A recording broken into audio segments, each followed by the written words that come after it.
Good morning student. जो आपका previous lecture था वो इलेक्ट्रिक फील्ड से रिलेटेड था और आज का जो टॉपिक स्टार्ट कर रहे हैं वो इलेक्ट्रिक डायपोल है। ठीक है, तो इलेक्ट्रिक फील्ड की जो थ्योरी है उसमें बेस्ड चार्जेस कॉम्बिनेशन को डिस्कस करेंगे और चार्जेस का जो कॉम्बिनेशन होगा उसको आप इलेक्ट्रिक डायपोल की थ्योरी में read out and electric field find out करना है और भी न्यूमेरिकल्स वगैरह करनी है तो बेस्ट। ठीक है, तो स्टार्ट करते हैं इलेक्ट्रिक डायपोल। जैसे मान लो यहां पे दो चार्ज दिए जाएंगे जिनका मैग्नीट्यूड वैल्यू सेम होगा, जिनका मैग्नीट्यूड वैल्यू सेम रहेगा। ओके, और साथ में जो डिस्टेंस है उसको कंसीडर करेंगे। जैसे मान लो ये आपके पास एक डिस्टेंस है 2 है, तो इलेक्ट्रिक डायपोल के कॉम्बिनेशन की बात करते हैं। There are combination of two charge with opposite polarity at minimum some distance. कुछ दूरी ली जाएगी, ज्यादा दूरी नहीं लेनी है आपको। तो सेंटर पॉइंट यहां पे काउंट होगा O एक तरह से, -q से +q, the distance is total 2a। Dipole के अंदर डाई का जो मीनिंग होता है, डाई का मीनिंग होता है 2। डाई मतलब 2, पोल मतलब 2 पोलरिटी। यहां पे पोल कितने हैं? Negative pole and positive pole. As well as आपको ये इलेक्ट्रिक डायपोल का सिनेरियो दिखाया गया है। ऐसा कैसा एक सिनेरियो आपको मैग्नेटिक पोल के अंदर दिखाया जाएगा जहां पे नॉर्थ और साउथ पोल होंगे। ठीक है, तो वो आगे के जो कॉन्सेप्ट है, ये आगे के जो लेक्चर्स हैं उसमें कहीं आएगा। ठीक है, मैग्नेटिक थ्योरी के अंदर। तो यहां पे बात करते हैं ओनली इलेक्ट्रिक डायपोल की। Electric dipole only combination of two ideal charge with opposite polarity and these charges present at the minimum distance and distance value is 2 है। तो जो लेंथ इन दोनों चार्ज के बीच में अवेलेबल है उसको क्या करते हैं? देखिए, यहां पे डायपोल लेंथ एक ऐसा वर्ड है जो किसी भी पर्टिकुलर डायपोल की लंबाई को डिटरमाइन करता है। डायपोल लेंथ यहां पर 2a है, मीन्स इलेक्ट्रिक डायपोल की जो दो पोल है उनके बीच का जो टोटल गैप है that is called as dipole length. ठीक, इलेक्ट्रिक डायपोल के अंदर यहां पर नेगेटिव होगा, यहां पे पॉजिटिव होगा। ठीक, तो स्टार्ट करते हैं इलेक्ट्रिक डायपोल थ्योरी के अंदर नेक्स्ट टॉपिक या इसका जो नेक्स्ट पार्ट है डायपोल मोमेंट।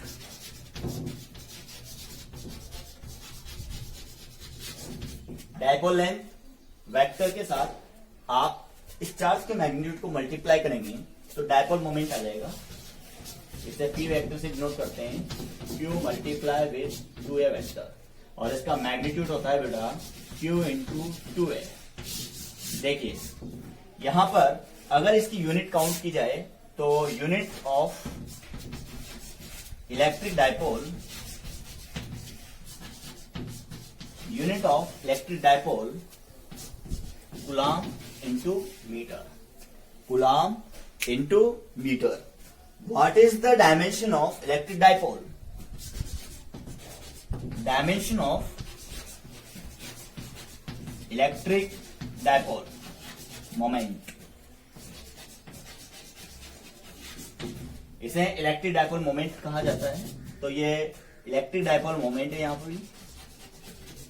ठीक है, अब व्हाट इज द डायमेंशन? देखिए, डायमेंशन के लिए कूलम को उठाएंगे तो कूलम से आपको A1 T1 मिलेगा और जो मीटर है वो आपको L1 देगा। तो L1 को आगे रखिए, A1 T1 को पीछे रखिए। The value is L1 A1 and T1। क्या वैल्यू आई है आपके पास? L1 A1 T1। ट्रिक जो इसको याद रखने के लिए वो है लात। देखिए क्या है? लात। ये यहां पे ट्रिक है। The dimension of electric dipole moment is L1 A1 T1। ऊपर आपको 1 2 3 काउंट करना है तो 1 1 1। ठीक है, इलेक्ट्रिक डायपोल के अंदर फर्स्ट पॉइंट यही है कि it is only combination of two opposite and equal magnitude charge apart from each other at some distance. Electric dipole के अंदर जो लेंथ, जो गैप होता है उसको डायपोल लेंथ कहा जाता है। डायपोल मोमेंट यहां पर इन चार्जेस का मैग्नीट्यूड लेंगे तो Q multiply with 2a vector, the valuation is dipole moment vector, P vector is equal to Q into 2a vector, and electric dipole का जो मोमेंट होता है उसका मैग्नीट्यूड होगा P बराबर Q इंटू 2a, या P is equal to Q into 2a। तो electric dipole moment के बारे में जो थ्योरीज है उसके बारे में डिस्कस करेंगे नेक्स्ट। देखिए, इलेक्ट्रिक डायपोल मोमेंट की जो डायरेक्शन होती है वो नेगेटिव टू पॉजिटिव होती है। यहाँ पे नेगेटिव चार्ज है, ये पॉजिटिव चार्ज है, तो इलेक्ट्रिक डायपोल की जो डायरेक्शन होती है बेटा वो P वेक्टर कहां से कहां की ओर होगी, नेगेटिव चार्ज से पॉजिटिव चार्ज की ओर। एज वेल एज अगर यहाँ पर टोटल इलेक्ट्रिफिकेशन की बात करें, इलेक्ट्रिक फील्ड की बात करें, तो प्लस और माइनस के कॉम्बिनेशन में केवल सेल्फ इलेक्ट्रिक फील्ड जो इसका डायपोल का होगा वो होगा ओनली E वेक्टर।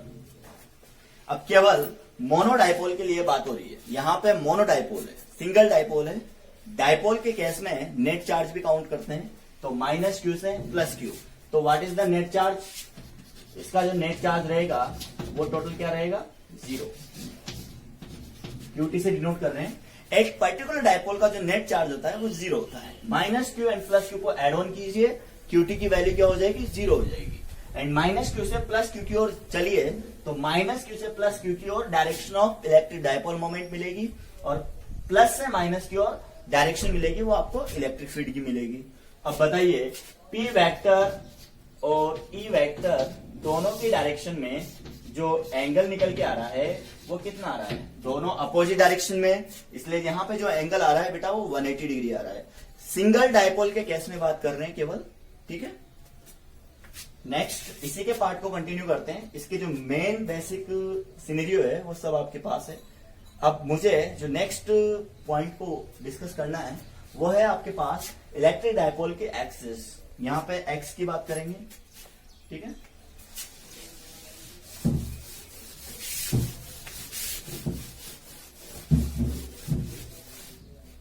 देखिए, ये एक इलेक्ट्रिक डायपोल को ड्रॉ कीजिए, plus Q and minus Q, ठीक है। ये पॉइंट आपका O है। तो माइनस क्यू से प्लस क्यू को जो ज्वाइन करने वाली लाइन होती है उसको आप एक्सियल लाइन से नाम देंगे। कौन सी लाइन बोलेंगे बेटा, एक्सियल लाइन। माइनस क्यू से प्लस क्यू जो लाइन जा रही है उसको आप एक्सियल लाइन का नाम देंगे, और इसके सेंटर पॉइंट से परपेंडिकुलर ड्रॉ की गई लाइन को इक्वाटोरियल कहेंगे। क्या कहेंगे, इक्वाटोरियल लाइन।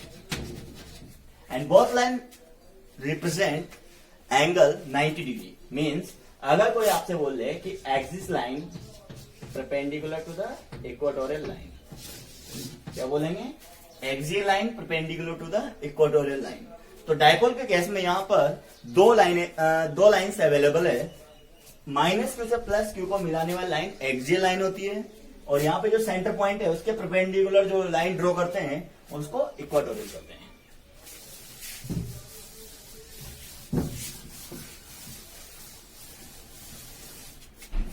ठीक है।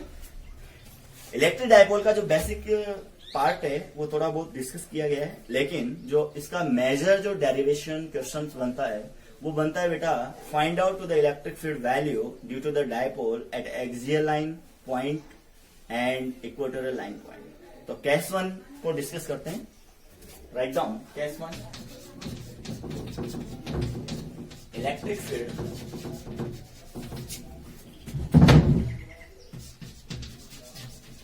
एट एक्सियल लाइन पॉइंट, ठीक है। अब एक्सियल लाइन पॉइंट के लिए आपको डिस्कस करवाया जाएगा डायग्राम। देखिए, यहां पे आपने लिया प्लस क्यू, यहां पे आपने लिया माइनस क्यू, ये आपके पास सेंटर पॉइंट है O। दोनों की जो टोटल डिस्टेंस होती है वो होती है 2a। इसका मतलब माइनस क्यू से सेंटर पॉइंट के बीच का जो गैप रहेगा, माइनस क्यू से सेंटर पॉइंट के बीच का जो गैप रहेगा वो a रहेगा, as well as centre point से प्लस क्यू के बीच का जो गैप रहेगा वो भी a रहेगा। अब देखिए, एक एक्सियल लाइन यहां ड्रॉ करते हैं, और पॉजिटिव चार्ज से स्मॉल आर डिस्टेंस पर, कहां पर, स्मॉल आर डिस्टेंस पर, पॉजिटिव चार्ज से स्मॉल आर डिस्टेंस पर एक पॉइंट P लिया जाता है। तो यहां पर जो इलेक्ट्रिक डाइपोल है वो बेटा ए बी डाइपोल है, ठीक है। A B an electric dipole, उसके ए पॉइंट पर नेगेटिव चार्ज प्रेजेंट है, बी पॉइंट पे पॉजिटिव चार्ज प्रेजेंट है, और बी पॉइंट से आर डिस्टेंस पर एक पी पॉइंट प्रेजेंट है।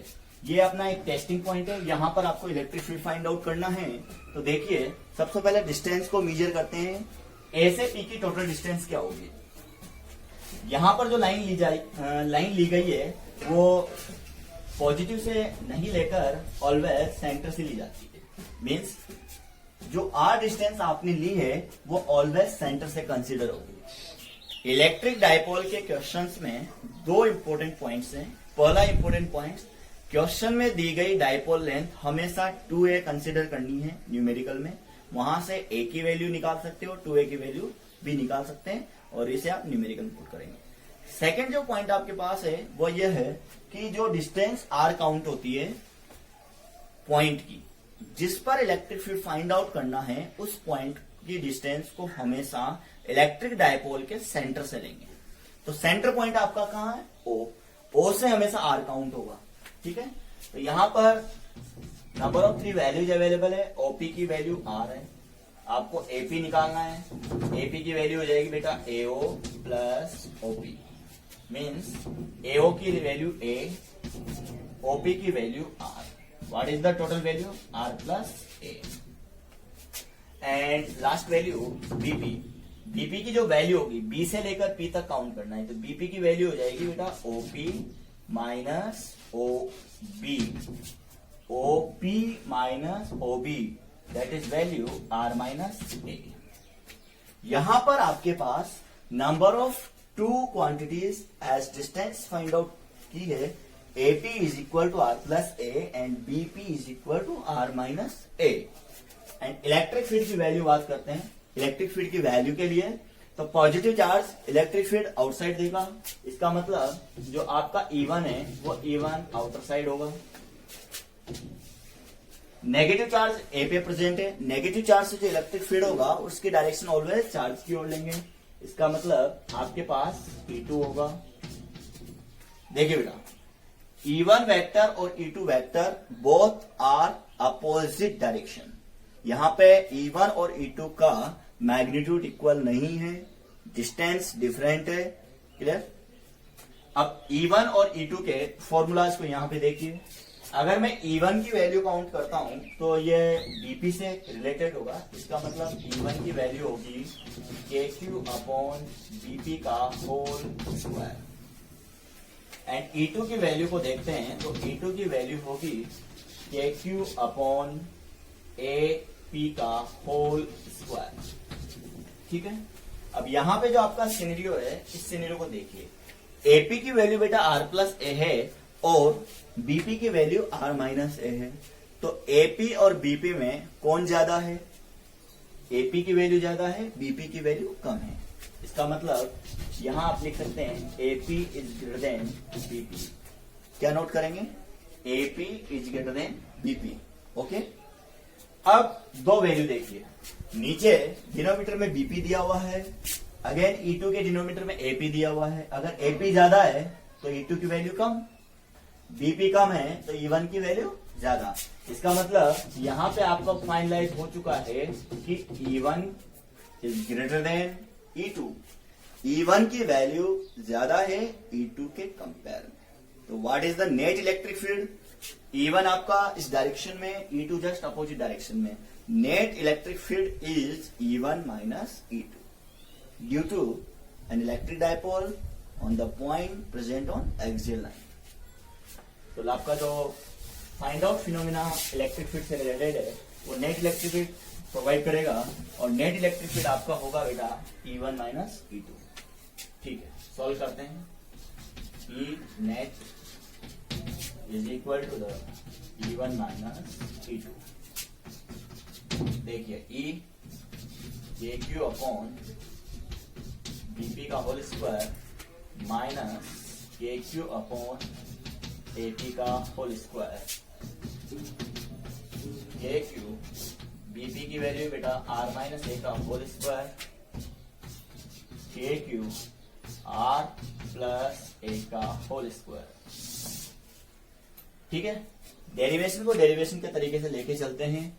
आपने वैल्यूज पुट कर दी, क्या कॉमन आ रहा है बेटा, के क्यू कॉमन आ रहा है, इसलिए इसको लिखेंगे के क्यू कॉमन है, ब्रैकेट आर माइनस ए का whole square minus 1 R plus A का whole square, R minus A का whole square minus R plus A का होल स्क्वायर। ठीक है, यहां से एलसीएम काउंट करेंगे तो ई बराबर के क्यू अपना कॉमन है। अब यहां पे आपके पास दो टर्म्स है, 1 आर माइनस ए का whole square minus 1 R plus A का होल स्क्वायर। देखिए इस पॉइंट को कैसे सॉल्व आउट करते हैं, इसके लिए मैंने आपको एक ट्रिक बता रखी है। सर कहीं भी 1/x माइनस 1/i आ जाए तो अपन उसको कंसिडर करते हैं एक्स वाई, एक्स इसको डिवाइड करेंगे तो X X cancel out, Y बचेगा वाई, तो वाई माइनस क्या वैल्यूएशन आई है 1/x माइनस 1/y, इसको नोट कर सकते हैं y minus X upon X into Y. अगर आपका x देखना है तो r माइनस ए का होल स्क्वायर एक्स रहेगा, आपको y देखना है तो r प्लस ए का होल स्क्वायर क्या रहेगा, y रहेगा, तो y minus X upon X into Y लेते हैं। तो आपका y कौन है बेटा, r प्लस ए का whole square, r plus A का whole square minus r minus A का whole square. x into Y को लेते हैं तो ये हो जाएगा आपका r माइनस ए का whole square into r plus A का होल स्क्वायर। ठीक है, y minus X upon X into Y. Clear, यहां के स्टेप्स में अगर आपको कहीं दिक्कत है तो आप पूछ सकते हो। ठीक, नेक्स्ट कंटिन्यू करते हैं। देखिए बेटा, r प्लस ए का whole square minus r minus A का होल स्क्वायर, यहां पे r प्लस ए का होल स्क्वायर ओपन करेंगे तो r square plus A square plus 2r a या 2ar जो भी बनेगा, माइनस में r स्क्वायर प्लस ए स्क्वायर माइनस 2ar। तो प्रथम जो टर्म्स है उसमें 2ar आउट में आ रहा है, फिर माइनस लास्ट की टर्म्स में फिर 2ar, क्योंकि r स्क्वायर ए स्क्वायर आपस में कैंसिल आउट हो जाएंगे। तो इसको जब स्क्वायर ओपन करके और सोल्व करेंगे तो ऊपर 2ar minus minus plus again 2ar, तो टोटल वैल्यू क्या हो जाएगी बेटा 4ar, और नीचे जो वैल्यू है डिनोमीटर में वो r माइनस ए का whole square into r plus A का होल स्क्वायर है। तो आप भी जानते हो कि अगर मैं a की पावर p और q की पावर p लूं तो जब पावर सेम होती है तो इसको aq की पावर b नोट कर सकते हैं, aq की पावर p। तो आपके पास पावर सेम है इसलिए आप इसे कंबाइंड नोट कर सकते हैं। तो स्टार्ट करते हैं नेक्स्ट स्टेप को। p की वैल्यू आपके पास है kq multiply with 4ar divided by r minus A r plus A का होल स्क्वायर। अब आपके पास a minus B into A plus B terms आई है, a माइनस बी ये वाली टर्म्स देखिए, a minus B into A plus B. Mathematical identities यहां पर देती है A square minus B square, A minus B into A plus B, या फिर otherwise A plus B into A minus B. The valuation is A square minus B square. यहाँ पे r a को denote कर रहा है और small a b को डिनोट कर रहा है।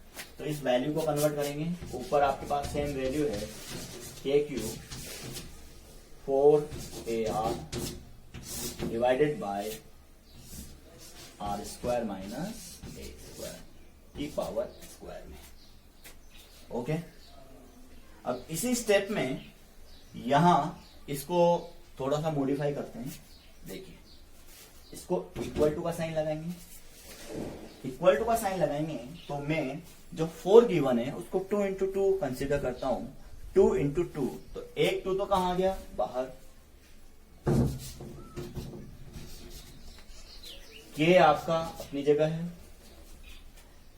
ब्रैकेट में आप जो नोट करेंगे वो रहेगा बेटा q इंटू 2a और लास्ट में आपका r।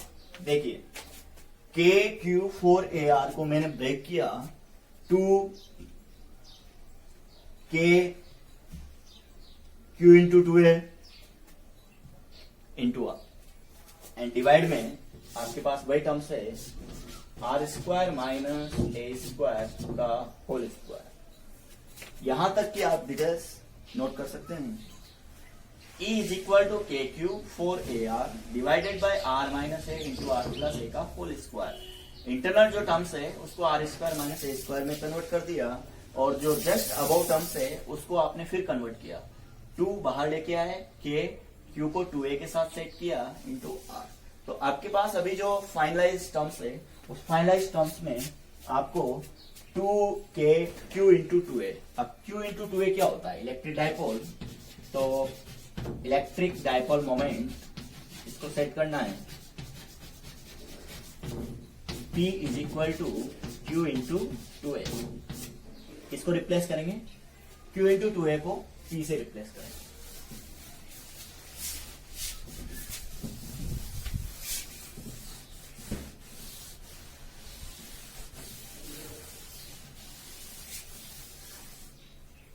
देखिए आपके पास जो वैल्यू आएगी वो आएगी बेटा 2kp r अपॉन, अब जो आपके पास टर्म्स है R square minus A square.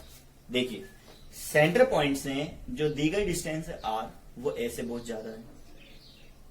According to diagram अगर बात करें सेंटर पॉइंट से जो R डिस्टेंस दी गई है वो A के कंपेयर में ज्यादा है। इसका मतलब मैं यहां से R स्क्वायर को कॉमन लूंगा। तो सबसे पहले तो R स्क्वायर कॉमन लिया, internal bracket 1 minus A square upon R square complete square. Complete square में से R स्क्वायर को फिर बाहर लीजिए तो E की वैल्यू हो जाएगी twice KP R upon R की power 4 bracket 1 minus A square upon R square. इस R से R की power 4 one times cancel out हो रही है। रिमेनिंग जो टर्म्स रहेगी वो R की पावर 3 रहेगी। रिमेनिंग जो टर्म्स रहेगी वो R की पावर 3 रहेगी। लेकिन therefore A less than small r, तो A upon R less than 1 and इसका स्क्वायर करेंगे तो R स्क्वायर की वैल्यू क्या रह जाएगी? 0 रह जाएगी। 1 माइनस 0 वैल्यू क्या हो जाएगी? A square upon R square की वैल्यू 0 काउंट होगी तो 1 माइनस 0 आपको 1 देगा। इधर R की वैल्यू से R की power 4 one time cancel out हो रही है तो रिमेनिंग जो पार्ट बचेगा वो R क्यूब रहेगा। एक पावर कैंसिल हो चुकी है तो 2kp अपॉन R क्यूब आपके पास फाइनलाइज आंसर है जो किसका है बेटा? E एक्सियल पॉइंट का। इसको नोट आउट करेंगे। E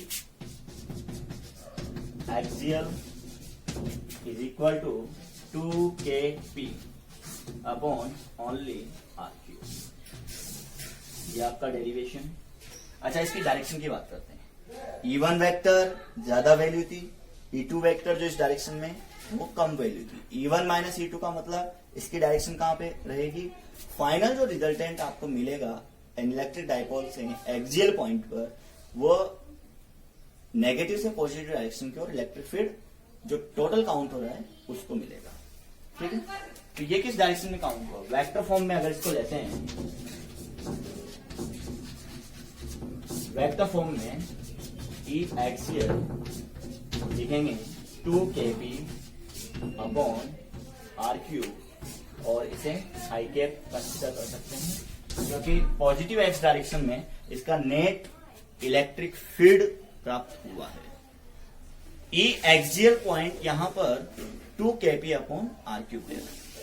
ओके, तो केस 1 यहां पे कंप्लीट होता है। केस 2 जस्ट इसके बाद आपको कंटिन्यू करवाया जाएगा। देखिए स्टूडेंट, केस 2 जो लिया जा रहा है वो electric field at the equatorial point, और यहां पर जो इलेक्ट्रिक फील्ड फाइंड आउट करने के लिए जो इक्वेटोरियल पॉइंट लिया गया है वो कैपिटल क्यू है, जिसकी distance centre point of electric dipole से स्मॉल r ली गई है। तो यहां पे डायग्राम में आपको दिखाया गया है positive charge, this is positive charge यहाँ पर A B an electric dipole है, पॉजिटिव चार्ज। अब पॉजिटिव चार्ज से इलेक्ट्रिक फील्ड E1 काउंट कर रहे हैं, क्योंकि ये पॉजिटिव चार्ज है, इसलिए बेटा इलेक्ट्रिक फील्ड कहाँ होगा, बाहर की ओर होगा। इलेक्ट्रिक फील्ड कहाँ होगा, बाहर की ओर, please note. And minus Q negative charge है, नेगेटिव चार्ज से जो इलेक्ट्रिक फील्ड लाइंस ड्रॉ होती है वो चार्ज की ओर जाती है। इसका मतलब यहाँ पे नेगेटिव है, इसलिए डायरेक्शन कहाँ होगी इलेक्ट्रिक फील्ड की, चार्ज की ओर। तो यहाँ पर E1 इलेक्ट्रिक फील्ड आउटसाइडर आ रहा है और E2 इलेक्ट्रिक फील्ड चार्ज की ओर आ रहा है। देखिए यहाँ पर थीटा एंगल है, तो अपोजिट एंगल को काउंट करेंगे तो VOA के अकॉर्डिंग ये थीटा है, तो ये भी क्या होगा, थीटा। और यहाँ पर करस्पॉन्ड एंगल थीटा, तो ये भी क्या होगा बेटा, थीटा। अब देखिए E1 का कंपोनेंट लेते हैं तो थीटा जिस लाइन के साथ बना हुआ है उसमें कोसाइन फंक्शन को यूज किया जाता है, उसके 90 डिग्री पे जाते हैं तो वहां पे साइन फंक्शन को यूज करते हैं। इसलिए E1 का जो फर्स्ट कंपोनेंट होगा हॉरिजॉन्टल वे में वो E1 cos थीटा होगा, और वर्टिकल वे में जो कंपोनेंट होगा बेटा वो E1 sin थीटा होगा। ओके, एज वेल एज जो E2 लिया जा रहा है उस E2 का E2 cos थीटा होगा और E2 sin थीटा होगा। Second case, sir what is the distance of equatorial point from charges. तो उसके लिए आपको पीजीटी अप्लाई करना है। ट्राइंगल AOQ एंड BOQ, यहाँ पर AQ जो डिस्टेंस है वो √r² प्लस a² आ रही है by the help of PGT. अब पीजीटी कैसे अप्लाई कर रहे हैं वो देखिए। ए से लेकर बी के बीच में अगर 2a गैप है तो ए से ओनली सेंटर पॉइंट तक स्मॉल ए गैप होगा, और सेंटर पॉइंट से क्यू का जो डिस्टेंस है वो r है।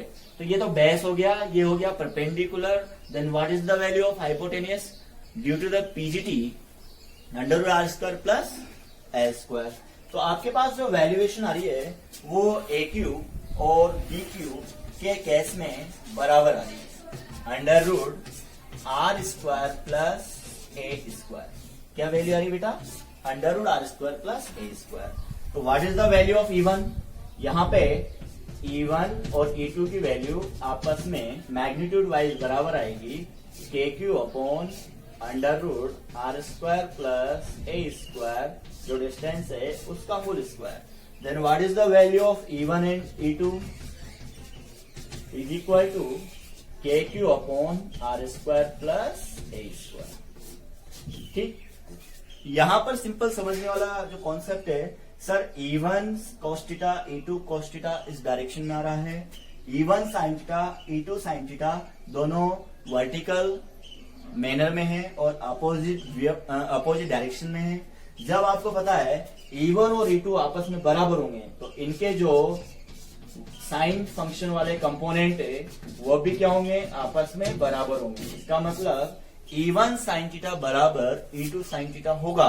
लेकिन डायग्राम वाइज बात करें E1 sin थीटा और E2 sin theta just opposite है, इसलिए both vertical component cancel out to each other. तो अपने पास E1 sin थीटा और E2 sin थीटा दो ऐसे कंपोनेंट है जो जस्ट अपोजिट है। E1 sin theta above direction में है तो लोअर डायरेक्शन में E2 sin थीटा है। जब इनका मैग्नीट्यूड इक्वल है तो ये दोनों अपोजिट डायरेक्शन होने के कारण कैंसिल आउट हो जाएंगे। बचा क्या, ओनली इस डायरेक्शन में E1 cos थीटा और E2 cos थीटा बचा। E1 cos theta E2 cos theta की सेम डायरेक्शन होने के कारण इक्वेटोरियल पॉइंट पर जो नेट इलेक्ट्रिक फील्ड होगा वो इन दोनों के एडिशन से प्राप्त होगा। इसका मतलब what is the value of electric field, net electric field on the equatorial point, E1 cos theta plus E2 cos theta. यहाँ पर E1 और E2 आपस में बराबर है। अब इस डायग्राम से cos थीटा की वैल्यू देखते हैं। तो cos थीटा क्या होता है, देखिए cos थीटा की वैल्यू देखिए, बेस अपॉन हाइपोटेनियस। तो बेस क्या है a, हाइपोटेनियस क्या है √r²। तो a divided by √r² plus a²। यहाँ पे जो cos थीटा की वैल्यू है वो आ रही है बेटा a upon √r² plus a²। Okay, clear it. तो नेट इलेक्ट्रिक फील्ड काउंट करते हैं इन दोनों ही फॉर्मूला से, और आपके पास ये वाला जो डेरिवेशन है वो शॉर्ट एंड स्वीट है, इसलिए ज्यादा दिक्कत नहीं है। फिर भी अगर कोई चीज समझ में नहीं आए, कोई पॉइंट समझ में नहीं आए तो आस्क फ्रीली, आराम से पूछिए। देखिए, the net electric field on equatorial point is E1 cos theta plus E2 cos theta. अब यहाँ पे E1 और E2 आपस में क्या है, बराबर है. इसका मतलब ये वैल्यू हो जाएगी twice E1 cos theta. We can put twice K2 R square plus A square. And what is the value of cos theta? Sir, A upon under root R square plus A square. यहाँ पे जो value आ रही है वो Q into 2A upon, देखो K Q 2 multiply with A, ठीक. R square plus A square जो bracket है उस ब्रैकेट की पावर 1, उस ब्रैकेट की पावर क्या है 1. यहाँ पे हाफ है तो 1 प्लस हाफ क्या होता है 3/2. इसका मतलब R square plus A square की पावर 3/2. अब आपको पता है ये जो वैल्यू है Q मल्टीप्लाई विद 2 है. Q मल्टीप्लाई विद 2 है एन इलेक्ट्रिक डायपोल मोमेंट को रिप्रेजेंट करता है, इसलिए P हो जाएगा. तो यहाँ पर जो E इक्वेटोरियल पॉइंट आ रहा है वो हो जाएगा KP upon R square plus A square की पावर 3/2. इसमें से वही R स्क्वायर आप कॉमन लेंगे तो न्यूमिनेटर एंड डिनोमिनेटर का जो पार्ट है वो चलेगा केवल. R स्क्वायर बाहर लिया, bracket 1 plus A square upon R square, bracket 1 plus R square power हो जाएगी 3/2.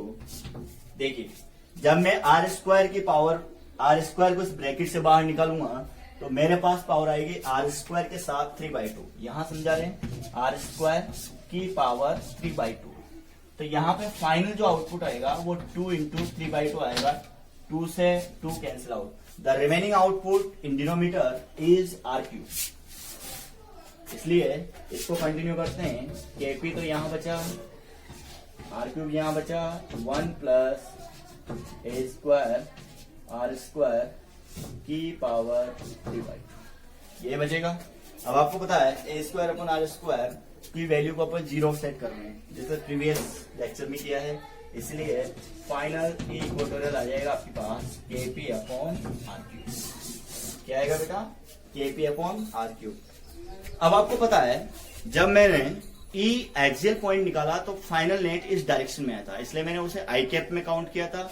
और यहां पर डायग्राम में फाइनल नेट इस डायरेक्शन में आ रहा है तो उसे माइनस आई कैप काउंट करेंगे. तो वेक्टर फॉर्म में इसमें काउंट करते हैं. वेक्टर फॉर्मेट में E equatorial vector KP upon R3 और माइनस आई कैप. जस्ट अपोजिट आपका एक्सियल डायरेक्शन में इलेक्ट्रिक फील्ड इस डायरेक्शन में है, इक्वेटोरियल डायरेक्शन इलेक्ट्रिक फील्ड इस डायरेक्शन में है. एन इलेक्ट्रिक डायपोल के केस में जब आप एक्सियल पॉइंट पे इलेक्ट्रिक फील्ड काउंट करेंगे तो वह पॉजिटिव एक्स डायरेक्शन में फाइंड आउट किया जा रहा है. और जब आप इक्वेटोरियल पॉइंट पे इलेक्ट्रिक फील्ड फाइंड आउट करेंगे तो वो ऑलरेडी नेगेटिव एक्स एक्सिस की डायरेक्शन में फाइंड आउट किया गया. ओके, तो आपका केस सेकंड यहाँ पे फिनिश होता है. अब आपको एक पोलर कोऑर्डिनेट के रेफरेंस में केस नंबर 3 पढ़ाया जाएगा. केस नंबर 3 कॉम्पिटिटिव एग्जाम के हिसाब से बहुत ज्यादा बेस्ट है और इम्पोर्टेंट है. केस 3 लिया जा रहा है यहाँ पे. लेकिन उससे पहले आपको कुछ इंपॉर्टेंट बात बताते हैं. क्या इंपॉर्टेंट बात है वो देखिए. रेशियो क्या लेते हैं बेटा? रेशियो. E एक्सिस या एक्सियल डिवाइडेड बाय इक्वेटोरियल. आपके पास इसकी वैल्यू आई है KP अपॉन R3 और इसकी वैल्यू आई है KP upon R3. KP upon R3 से KP upon R3 cancel out, that is ratio 2:1. E axial divided by E equatorial आपके पास जो फाइंड आउट हुआ है वो 2:1 में हुआ है. क्लियर? चलो आपका थर्ड केस लेते हैं. Case number 3. Electric field eight point R, theta. ये ओनली ऑब्जेक्टिव क्वेश्चन के रेफरेंस से बहुत ज्यादा बेस्ट फॉर्मूला है. तो मैं आपको एक डायग्राम बनाता हूं, इसको आपको ऐसे ही नोट करना है.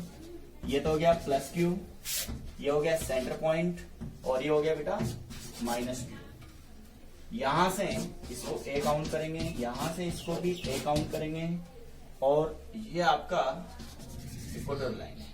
अब देखिए, जैसे मान लो आपके पास कोई पॉइंट है पी, वो आपको यहां के रेफरेंस में थीटा एंगल पर प्रेजेंट है, और ये पॉइंट आपने पी लिया जिसे आप आर कोमा थीटा देते हैं। क्लियर? आपने कोई पॉइंट लिया है जो पोलर वेक्टर डिस्टेंस और एंगल से रिप्रेजेंट किया गया है, तो यहां पर इलेक्ट्रिक फील्ड ईपी का जो फॉर्मूला होगा वो होगा बेटा केपी अपॉन आर क्यूब। क्या आएगा? KP upon R cube under root 1 + 3 cos square theta. ये फॉर्मूला आपके पास है। देखिए, ईपी बराबर KP upon R cube 1 + 3 cos square theta. अब एक्सियल के केस में बात करें, एक्सियल लाइन के केस में थीटा की वैल्यू होती है 0, और इक्वाटोरियल के केस में बात करें तो थीटा की वैल्यू होती है 90 डिग्री। क्योंकि एक्सियल के केस में पॉइंट यहां पर होगा, तो ये थीटा जो अभी थीटा एंगल है वो क्या हो जाएगा? 0 हो जाएगा। इक्वेटोरियल पॉइंट यहां पर होगा तो ऑटोमेटिकली थीटा 90 पे चला जाएगा। जब मैं यहां पर थीटा की वैल्यू को 0 पुट करता हूं तो cos 0 1 देगा, तो 1 + 3 × 1 अंडर रूट 1 + 3 क्या बचेगा? 4, अंडर रूट 4 क्या होता है? 2। तो यहां से डायरेक्ट आप दोनों ही फॉर्मेट को डिस्कस कर सकते हैं इस फॉर्मूले से। तो ये हो जाएगा E axial twice KP by R cube, और इक्वेटोरियल के अगर मैं थीटा को 90 पुट करता हूं तो cos 90 होता है 0, जो सिंपल ई इक्वेटोरियल देगा only KP upon R cube. ठीक है? तो ये आपका थर्ड केस था जिसमें polar point R comma theta पर आपको इलेक्ट्रिक फील्ड फाइंड आउट करना है। जैसे क्वेश्चन दे दिया, an electric dipole have an amount of charge plus minus Q और have dipole an some value. यहां पर डायपोल देने के बाद आपको पॉइंट दिया जाएगा 5 सेंटीमीटर, 60 डिग्री। क्लियर? तो आर की वैल्यू का 5 सेंटीमीटर यूज करेंगे और थीटा की वैल्यू को 60 डिग्री यूज करेंगे, और के पी अपॉन आर क्यूब, जो आपका क्यू है उसका मैग्नीट्यूड लेंगे, और जो आपका डायपोल लेंथ दिया गया है उससे पी काउंट करेंगे। पी का यूनिट आपके पास कूलम इंटू मीटर होता है। ठीक है? तो ये एन इलेक्ट्रिक डायपोल का इलेक्ट्रिक फील्ड से रिलेटेड जो भी मेथड है, जो भी वैल्यूज फाइंड आउट की, ये यहाँ पे फिनिश होता है। नेक्स्ट क्लास में आपको इलेक्ट्रिक डायपोल कॉन्फ़िगरेशन को आगे ले जाते हुए torque and work done, rotation वगैरह सिखाया जाता है। तो आज का सेशन कैसा लगा? ठीक है? इससे रिलेटेड जो भी आपको इंक्वायरी हो तो आप प्लीज मुझे मैसेज कर सकते हैं।